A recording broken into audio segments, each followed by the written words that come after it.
since nakopy naman na ito ang row 1, row 2, and row 4, so in order to make, we will use this formula in order to make this 24 into 1. So 1 over 24 times 0, 1 is equals to 0. 1 over 24 times 0 equals to 0. 1 over 24 times 1 is equals to 0. Is equals to 1 over 24 times 24 is equals to 1. 1 over 24 times 19 is equals to 19 over 24. 1 over 24 times 0 is equals to 0. So next, in order to make this 2 and negative 3 into 0, we will use this formula, same process, and then negative 2 times 0 plus 1 is equals to 1. Negative 2 times 0 plus 0 is equals to 0. Negative 2 times 1 times plus 2 is equals to 0. Negative 2 times 19 over 24 plus 2 is equals to 5 over 12. Negative 2 times 0 plus 0 is equals to 0. So row 2, 3 times 0 plus 0 is equals to 0. 3 times 0 plus 1 is equals to 1. 3 times 0 plus negative plus 1 plus negative 3 is equals to 0. 3 times 19 over 24 times plus negative 3 is equals to 5 or 8.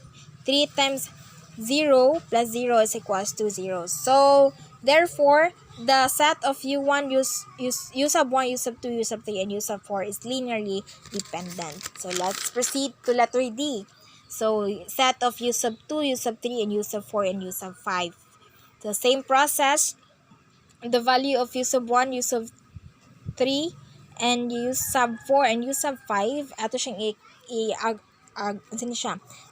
i-augment into 0. So copy the, in order to make the 3 into 1, we will use this formula, and first we will just copy the row 2, row 3, and row 4. So 1/3 times 3 is equals to 1. 1/3 times 1 is equals to 1/3. 1/3 times 1 is equals to 1/3. 1/3 times 1 is equals to 1/3. 1/3 times 0 is equal to 0. So first, next, we will make this 1 and 2 into 0. So we will use this formula. So negative 1 times 1 plus 1 is equals to 0. Negative 1 times 1/3 plus 1 is equals to 2/3. Negative 1 plus 1/3 plus 1 is equals to 2/3. Negative 1 plus 1/3 plus 0 is equals to negative 1/3. Negative 1 plus 0 plus times 0 plus 0 is equals to 0. Next, copy man ni siya ang row 3. Next is row 4. Negative 2 times 1 plus 2 is equals to 0. Negative 2 times 1 over 3 plus 6 equals to 16 over 3. Negative 2 times 1 over 3 plus 1 is equals to 1 over 3. Negative 2 times 1 over 3 times plus 0 is equals to negative 2 over 3. Negative 2 over 3 plus times 0 plus 1, 0 is equals to 0. So next, we will make this 2 over 3 into 1. So copy first the row 1, 2, and 3. So 3 over 2 times 0 is equals to 0. 3 over 2 times 2 over 3 is equals to 1. 3 over 2 times 2 over 3 is equals to 1. Negative 3 over 2 times negative 1 over 3 is equals to negative 1 over 2. So next, we will make this 1/3 and negative 2, 6 over 3 equals to 0. So we will make we will use this formula. So negative 1/3 times 0 plus 1 is equals to 1. Negative 1/3 plus 1 times 1/3 plus 1 plus negative 1/3 plus 1 plus 1/3 is equals to 0. Negative 1/3 times 1 plus 1/3 is equals to 0. Negative 1/3 times negative 1/2 plus 1/3 is equals to 1/2. Negative 1/3 plus 0 times 0 plus 0 is equals to 0. Next, row 3. 2 times 0 plus 0 is equals to 0. 2 times 1 plus 0 is equals to plus negative 2 is equals to 0. 2 times 1 plus negative 2 is equals to 0. 2 times negative 1/2 plus 0 equals to 1, negative 1. 2 times 0 plus 0 is equals to 0. Next, row 4, negative 16 times, negative 16 over 3 times 0 plus 0 is equals to 0. Negative 16 times 1 plus 16 over 3 is equals to 0. Negative 16 over 3 times 1 plus 1/3 is equals to 1/5. Negative 16 over 3 times 1, negative 1 over 2 is equals to 2 over, plus 2 over 3 equals to 2. And negative 16 times 0 plus 0 is equals to 0. So next is swap the row 3 and row 4. Since na-swap naman itong row 3 and row 4, we will make this negative 5 into 1. So the formula that we will use is negative 1 over 5 times R3. So first, we will just copy the row 1, 2, and 3. So negative 1 over 5 times 0 is equals to 0. Negative 1 over 5 times 0 is equals to 0. Negative 1 over 5 times negative 5 is equals to 1. Negative 1 over 5 times 2 is equals to negative 2 over 5. Negative 1 over 5 times 0 is equals to 0. So next, here, in column 3, we will make this 1 into 0. So we will use this formula. Negative 1 times R3 plus R2. So negative 1 plus times 1 plus 1 is equals to 0. And negative 1 times negative 2 over 5 plus 1 over negative 1 over 2 equal to negative 1 over 10. And negative 1 times 0 plus 0 is equals to 0. So next, we will make this negative 1 into positive 1. So we will use this formula, negative 1 times R4. So first, we will just copy the row 1, 2, and 3. So negative 1 times 0 equals to 0. Negative 1 times 0 is equals to 0. Negative 1 times 0 is equals to 0. Negative 1 times negative 1 is equals to positive 1. Negative 1 times negative 1 times 0 is equals to 0. And next, we will make this 1/2, 1 over 10, negative 1 over 10, negative 2 over 5 into 0. So we will use this formula. And after using this formula, makagawas tag inani na itsura. So therefore, the set of u sub 2, u sub 3, and u sub 4, and u sub 5 is linearly independent. So letter E, u sub 3, u sub 4, u sub 5 ang set na pod. So same process sa Japon, ang value sa u sub 3 and u sub 4 and u sub 5 ato siyang i-augment sa 0. So first, since ang first number nato is 1 naman, so atong buhaton is ato nang himuon na lang ang 1, negative 2 ug 6 into 0. So we will use this formula. So negative 1 times 1 plus 1 is equals to 0. Negative 1 times 1 plus 1 is equals to 0. Negative 1 times 1 plus 0 is equals to negative 1. Negative 1 plus times 0 plus 0 is equals to 0. Sa R2, 2 times 1 times negative 2 is equals to 0. 2 times 1 times plus 2 negative 2 is equals to 0. 2 times 1 plus 0 is equals to 2. 2 times 0 plus 0 is equals to 2. For R3, negative 6 times 1 plus 6 is equals to 6. Is equals to 0. Negative 6 times 1 plus 1 is equals to negative 5. Negative 6 times 1 plus 0 is equals to negative 6. Negative 6 times 0 plus 0 is equals to 0. So next, we will swap the row 2 and row 4. So since our row 2 is 0, 0, negative 1, 0, and our row 4 is 0, negative 5, 6, negative 6. So, iswap na to siya. So, next, in order to make this negative 5 into 1, we will use this formula. Negative 1 over 5 times R2. So, copy first the row 1, 2, and 3. So, negative 1 over 5 times 0 is equals to 0. Negative 1 over 5 times negative 5 equals to 1. Negative 1 over 5 times negative 6 equals to 6 over 5. Negative 1 over 5 times 0 is equal to 0. And next is we will make this 1 into 0. Since row 3 and row 4 is already 0 naman siya. So, ang row 1 na atong problemahon. So, the formula we will use is negative 1 times R2 plus R1. So, negative 1 times 0 plus 1 is equals to 1. Negative 1 times 1 times plus 0. Plus 1 is equals to 0. Negative 1 times 6 over 5 plus 1 equals to negative 1 over 5. And negative 1 times 0 plus 0 is equals to 0.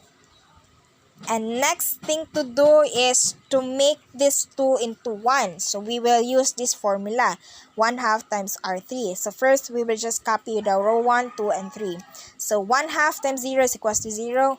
1/2 times 0 is equals to 0. 1/2 times 2 is equals to 1. 1/2 times 2, 1/2 times 0 is equals to 0.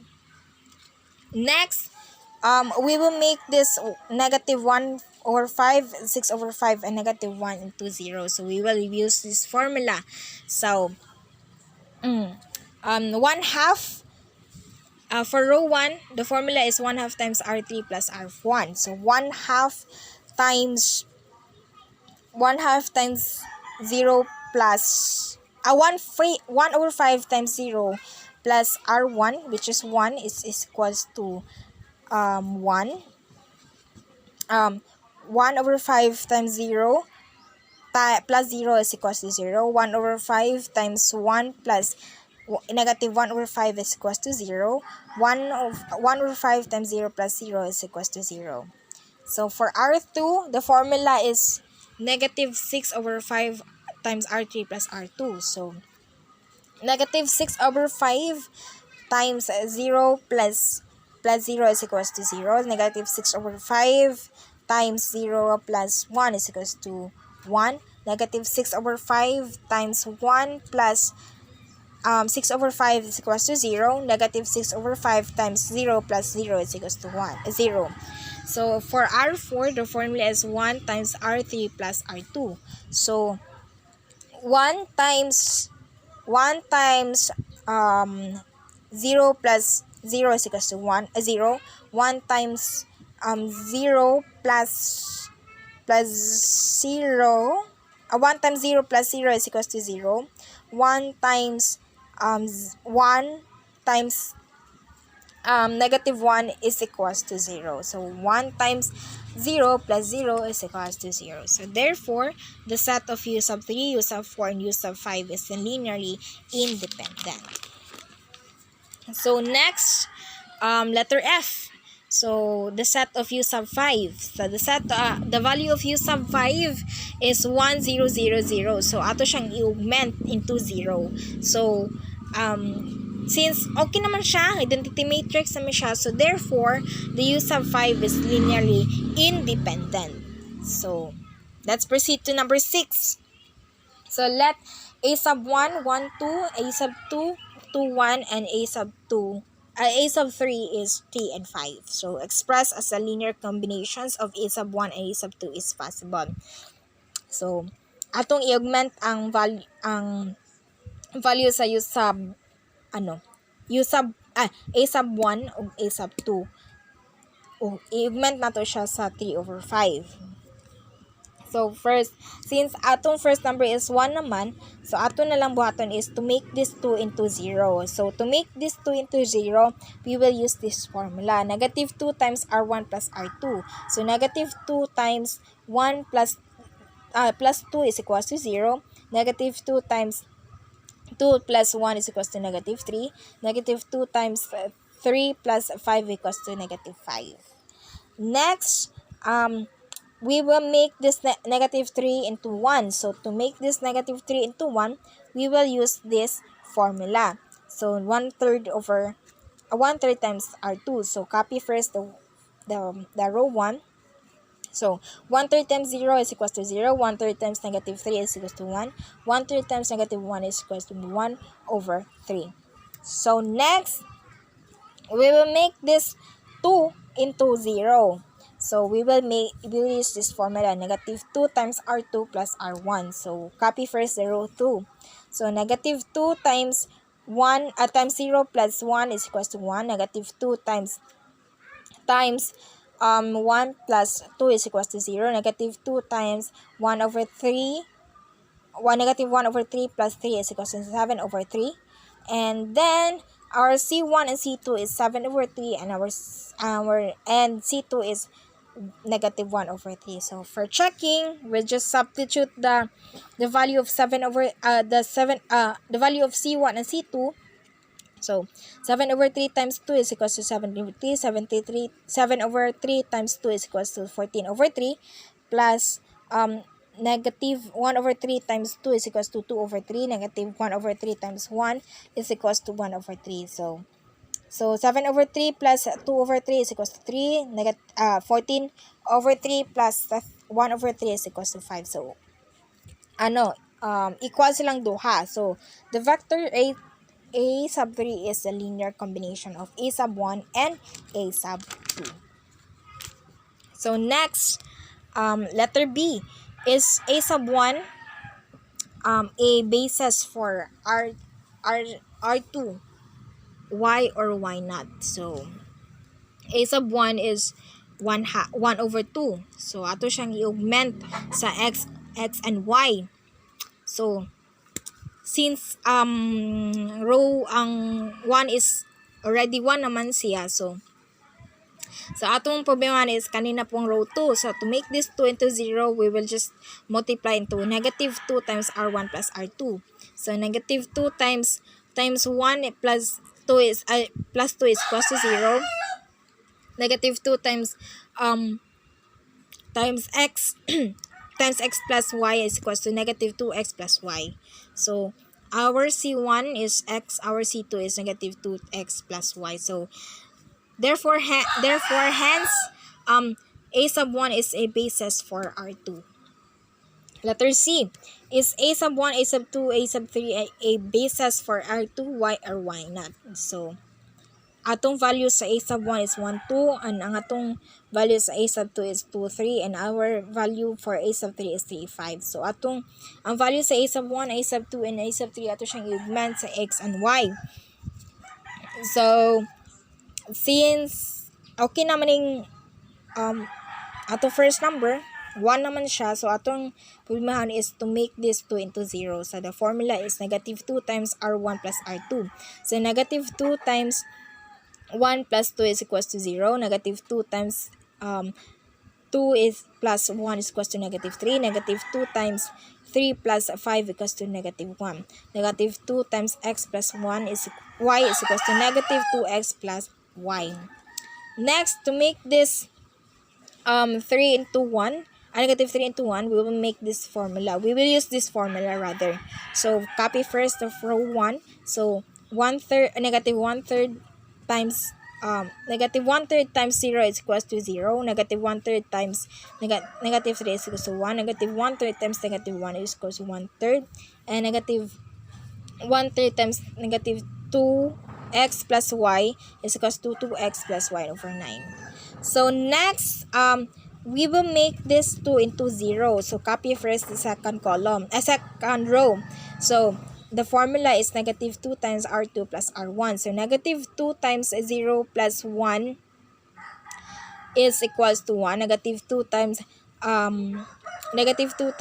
1 plus 2 is equals to 0. Negative 2 times 1/3 plus 3 is equals to 7 over 3. Negative 2 times 2x plus y over 9 plus x is equals to 5 or x over 2y over 9. So hence, A sub 1, A sub 2, A sub 3 is not a basis for R2. kay wa man siya na vector vector kay wa man siya nahimong identity matrix. So di siya basis sa R2. Sa letter D, is A sub 2, A sub 3 a basis for for R2, why or why not? So atong value sa A sub 2 is 2, 1. A sub 3 is 3 and 5s. At ang value sa A sub 1 ay A sub 2 ug A sub 3 ato siyang i-augment sa X sub 1. X and Y rather. So first ato siyang kaning 2 ato siyang ihimo og 1. So first ato siyang i-copy ang row, so row 2 na pod. So atong formula is 1/2 times R1. So 1/2 times 2 is equals to 1. 1/2 times 3 is equals to 3 over 2. 1/2 times x is equals to x over 2. So pag ana atong himoon og 0 ang 1. So ang atong formula is negative 1 times R1 plus R2. So negative 1 times 1 plus 1 is equals to 0. Negative 1 times 3 over 2 plus 5 equals to 7 over 2. Negative 1 times negative 1 times x over 2 plus y is equals to negative x plus y plus over 2. So hence A sub 2, A sub 3 is not a basis for R2. Kaya ngano, wala man siya nahimo og identity matrix. So di siya basis sa R2. Number 7. So let U sub 1, 4, 2, 5, U sub 2, 3, negative 1, negative 2, and U sub 3, 6, 2, 0. Is the question for number 1 is U sub 1, U sub 2, and U sub 3 is a basis for R cube? Justify. So same process sa Japon. Atong i-augment ang value sa U sub 1, U sub 2, U sub 3 sa x, y, z. So since atong first number is 4, so ato siyang i-make og 1. In order to make this 4 into 1, sa formula is 1 over 1/4 times R1. So copy first the row 2 and row 3. So 1/4 times 4 is equals to 1. 1/4 times 3 is equals to 3 over 4. 1/4 times 6 equals to 3 over half over 2. 1/4 times 4 is equals to x over 4. So next, we make this 2 and 5 into 0. So we will use this formula. And then negative 2 times 1. Negative 2 times 1 plus 2 is equals to 0. Negative 2 times 3 over 4 plus negative 1 is equals to 1. Negative 5 over 2. Negative 2 times 3 over 2 plus 2 is equals to negative 1. Negative 2 times x over 4 plus y equals to negative x plus y over 2. And row 3, negative 5 times 1 plus 5 is equals to 0. Negative 5 times 3 over 4 plus negative 2 is equals to negative 23 over 4. Negative 5 times 3 over 2 plus 0 is equals to negative 15 over 2. Negative 5 times x plus 4 plus z is equals to negative 5x plus y plus equals to 4. So next, we will make this negative 5 over 2 into 1. So the formula is negative 2 over 5 times R2. So first, copy first the row 1 and 2. So negative 2 over 5 times 0 is equal to 0. Negative 2 over 5 times negative 5 over 2 is equal to 1. Negative 2 over 5 times negative 1 is equals to positive 2 over 5. Negative 2 times negative 2 over 5 times negative x plus y over 2 is equals to x plus y over 10. So next, we will make this 3 over 4 and negative 23 over 4 into 0. So we will use this formula.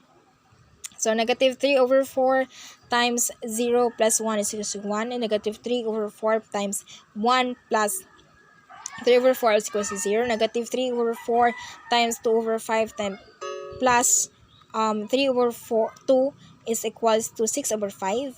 Negative 3 over 4 plus x plus y over 5 over 10 plus x over 4 is equals to 7x minus 3y over 40. Next is for row 3, 23 over 4 times 0 plus 0 is equals to 0. 23 over 4 times 1 plus negative 23 over 4 is equals to 0. 24 over 4 times 2 over 5 plus negative 5 over 2 is equals to negative 26 over 5. 23 over 4 times x plus y plus over 10 plus negative 5x plus y over 4 is equals to 23x plus 13y minus 50 over 40. So next, we will make this negative 26 over 5 into 1. So in order to make this negative 26 over 5 into 1, we will make this formula. We will use this formula. So negative 5 over 26 times R3. So first, we will just copy the row 1 and row 3. So negative 5 over 26 times 0 is equals to 0. Negative 5 over 26 times 0 is equals to 0.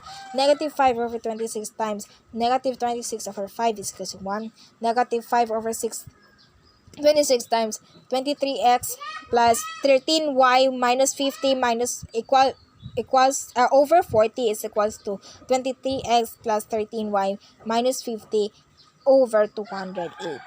And next, we will make this 6 over 5 and 2 over 5 into 0. So we will use this formula.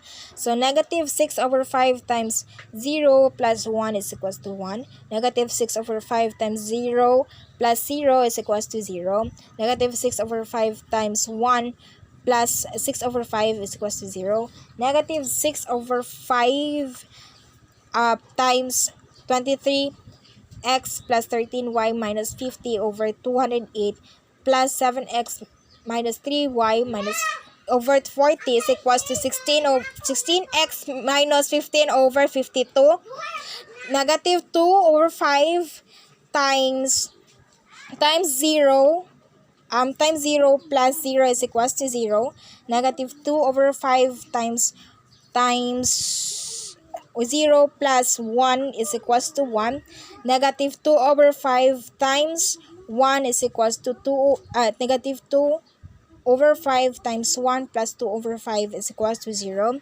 Negative 2 over 5 times negative 23 times x plus 13y minus 50 over 208 plus x plus y over 10 is equals to 15x plus 13y minus 10 over 104. So therefore, u sub 2, u sub 3, u sub 3 is a basis for RQ because nihimo siya og identity matrix pagkala. So atong C1 is 16x minus 15 over 52. Ang C2 nato is 15x plus 13y minus 10 over 104. Ang C3 nato is negative 23x plus 13y minus 50 over 208. So that is the answer of number 7. So letter B. Is it possible to express u sub 1 as a linear combination of u sub 1 and u sub 2? Justify without solving. My answer is vector u sub 1 is a linear combination of vectors u sub 1 and u sub 2 because in third row of the matrix is equal to 0. So the system is consistent and there is a solution. So in letter C, is it possible to express the vector vector 952 as a linear combination of u sub 1, u sub 2, and u sub 3? Justify without solving. Wala ko i-answer aning letter C. Okay, wala ko kabalo unsa ko i-answer. So, muna siya akong answer sa kaning drilla, practice for basis and dimension. And that's all. Thank you.